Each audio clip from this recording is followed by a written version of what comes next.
a red dragon, a pile of loot, a stone casting anti-magic cone, and 2 players down. Here's my reaction from after the game.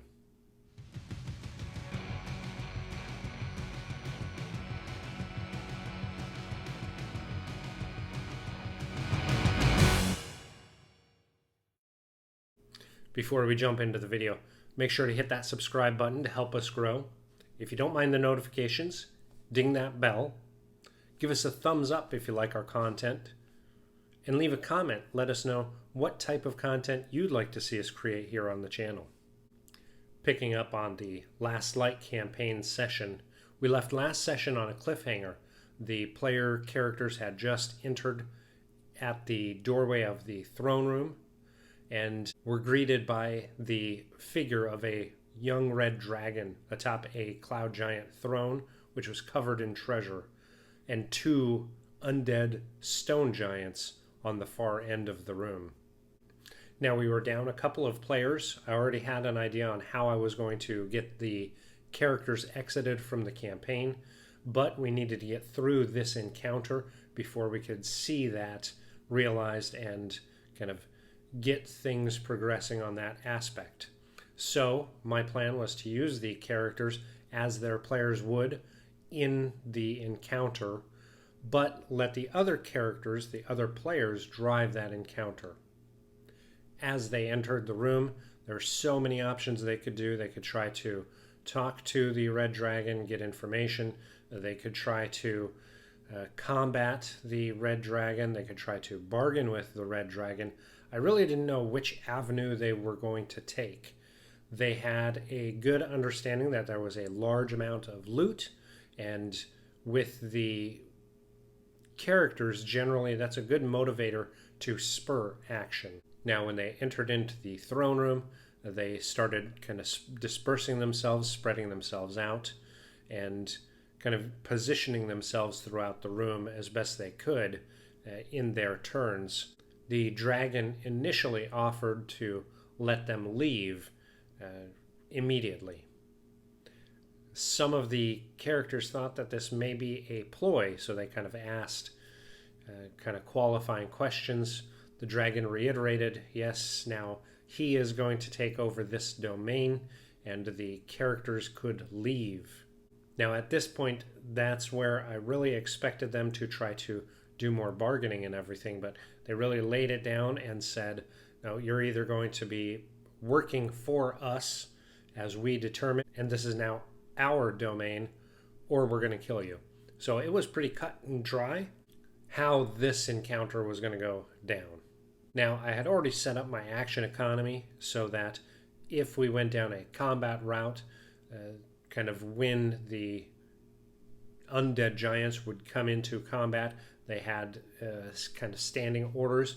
So there was 2 rounds where they would not come into combat, and that was direction that was given to them by the dragon. This also allowed for the characters to kind of do a little bit of setup and really let them kind of look at the battlefield, if you will, and think about how they were going to best overcome these challenges. You've got an elevated dragon, you've got 2 undead stone giants, and you've got a couple of your characters trying to balance a large, heavy stone circle.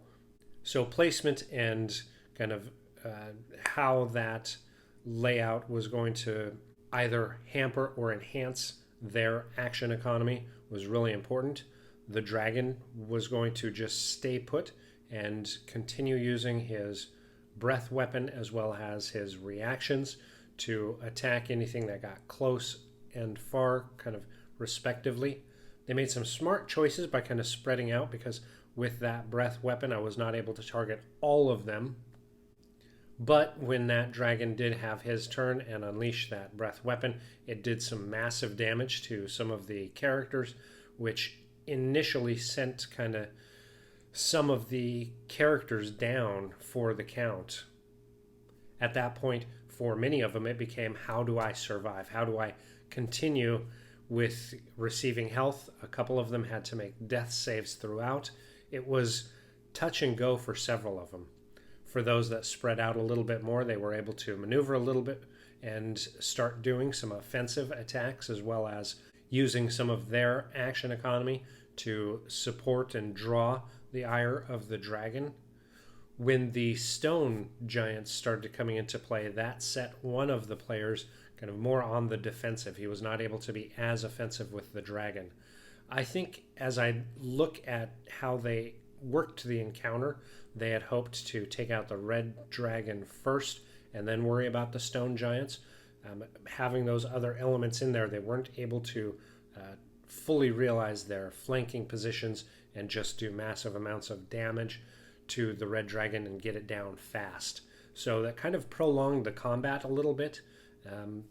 On my aspect, those type of action economies really make sense to have encounters have higher stakes. So it really hit the kind of notes that I wanted to hit.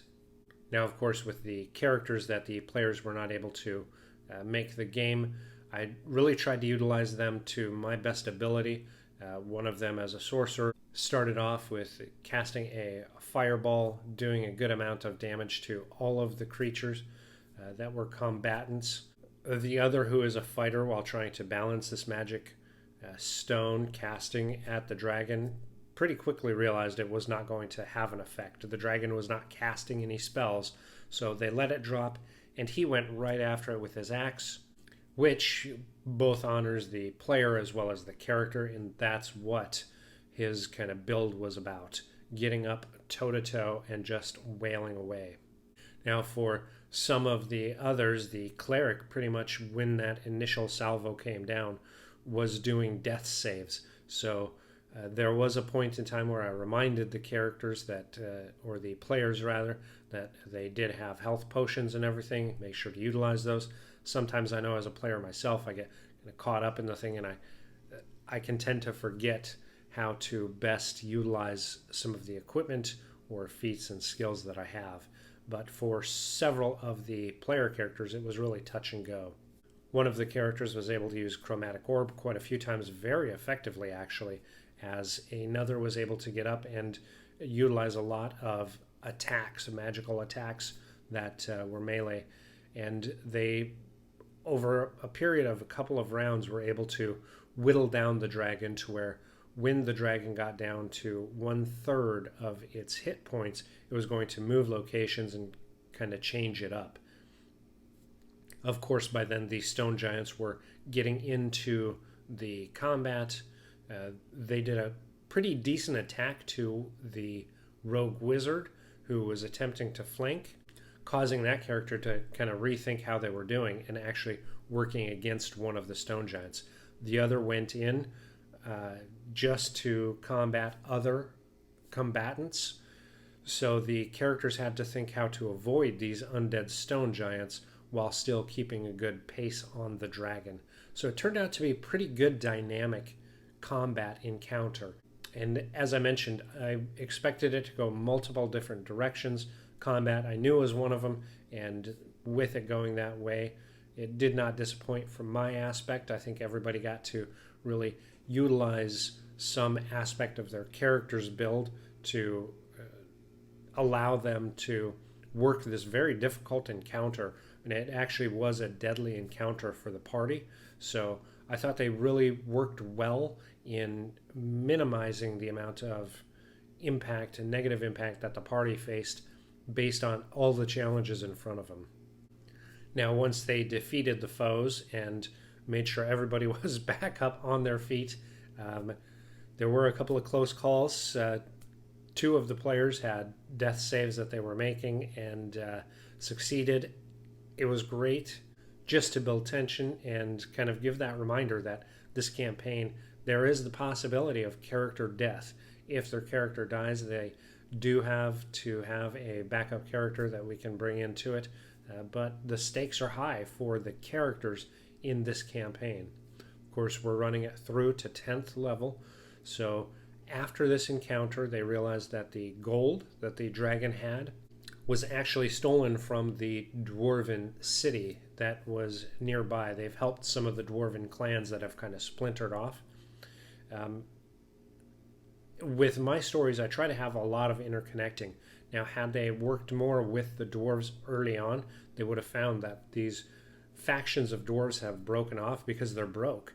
The dwarven vaults have been emptied. They are trying to kind of hide it because they're prideful. They don't want everybody to know that they are broke. All of their, massive amounts of gold have been stolen from them from one of the bad guys, one of the villains that the party is now defeated. But had they started to pursue this, they would have seen more along the lines of the dwarven kind of front. So it's really interesting when you're building a campaign to see which of the breadcrumbs that you lay down, which your players are going to take on. Now, this is the second dragon that the party has slain. They are working against chromatic dragons. They know there is an Draco Lich that is kind of the furthest adversary for them. So they now have information, more information I should say, on the white dragon wormling, a young blue dragon, a young black dragon. So now that they've defeated the green wormling and the young red, it's going to be interesting to see which aspect or which dragon they're going to go after next. They've been charged to take on this front, while the Wizard Council takes on the Lich, the Dwarven Lich, who is the other. With this campaign, based on their early decisions and the paths they took, could have either led to assaulting the dragons or going after the Lich and its phylacteries. So two kind of major paths, really based on their choices. They're kind of going after the bestial aspects, the dragon aspects. So we're going to go with that full steam ahead. I'm going to start shutting down some of the phylactery kind of storylines that I had woven in early on and keep them focused on the dragon. Could be a little bit railroady because ultimately it's their game. They can choose how they want to go. But now I'm going to put more and more breadcrumbs in front of them on these dragons. They know what's in front of them. The Brotherhood has asked them to focus on the dragons, so I have a good feeling that they'll be able to. Some of the dynamics in the group, now that the other characters have exited, Dave the Dwarf is going to be returning the stolen dwarven gold into his clan, where his character actually in his backstory came from. So it was a great way to exit. That's why he had been adventuring. That's why he had been looking for treasure and gold, was to find out what happened to his family, his clan's wealth, and return it to them. So it was a great way to exit Dave the Dwarf. Of course, it also leaves an opportunity if the player is able to come back to the game for his character to re-enter, because he wasn't killed off. He had something else that he had to do. Likewise with Dareth, who was a kind of scribing along in the encounters that the player was able to partake in with the party. He went through and took all kinds of notes and everything, and then is going to return those to the Wizards Council in study. Because of his sorcerer's background, he is really kind of looking on how to increase power and gain in experience and level. So for him, he was just kind of along for the research and the ride, and found that this is a good point to exit because these crazy adventurers are going up against dragons, and he is going to do a little more study and work more on the ground. So great opportunity for him to exit as well, but also allow for that character to come back should the player choose. As for the others, the paladin, who really this kind of adventure piece was kind of tailored to, in that he was looking for a specific person and weapon that's in this location, and now has this broken cloud giant palace the party has decided to claim and kind of put their base of operations in this location. I'm going to work on some notes on how they're going to be able to do that, utilizing a reward from the dwarves, who now have their gold back. The rogue wizard and